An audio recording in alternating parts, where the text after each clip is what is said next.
Hey guys, Mano here and welcome back to the channel. We have a really good looking Royal Enfield Interceptor 650 in the shop today, and we're going to change the wheels of this beauty from the stock 18s to a more athletic pair of 17s. Now you might be wondering why we're doing this to a perfectly good looking and capable motorcycle. Well, three reasons. One is to address a handling issue that this bike has, as reported by users who like to ride aggressively. Second would be to lower the seat height since this bike is pretty tall in stock form. And lastly, to get more tire options. 18s look cool on a retro bike, but decent road tires are extremely hard to find in some places. So in this video, I'll be telling you the parts you will need, how to do this, and what benefits you will be getting with this wheel setup. Stick around because this is a good one. Okay, let's go straight to the point. What parts do you need? For rims, we use a 4.25 by 17 for the back and a 3.5 by 17 at the front. Take note the Interceptor 650 and its Continental GT sibling uses 36 spoke hubs, front and rear, and finding a set of rims for this bike is pretty easy. Speaking of spokes, you will be needing 8 gauge by 150mm spokes both for the front and the rear.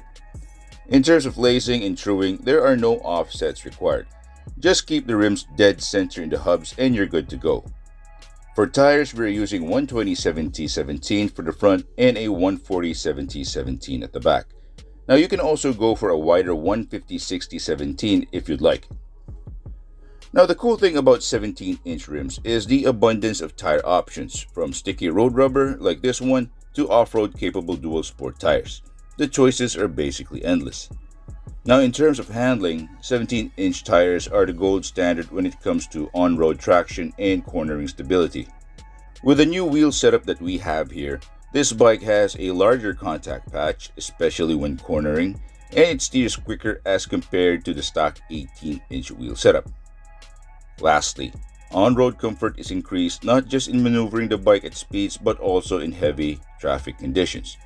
The seat height is reduced, which is good news for riders who have shorter inseams. Having greater control of your bike definitely increases your confidence in riding in any situation.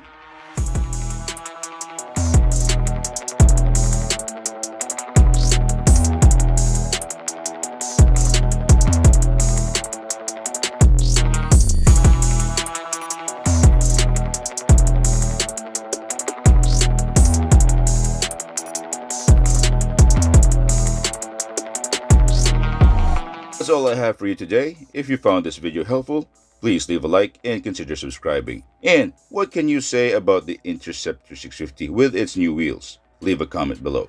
Now, if you're interested in another wheel setup or my personal thoughts about the Interceptor 650, check the links in the description below for more videos about this bike. As always, see you next time. Bye. Thank you.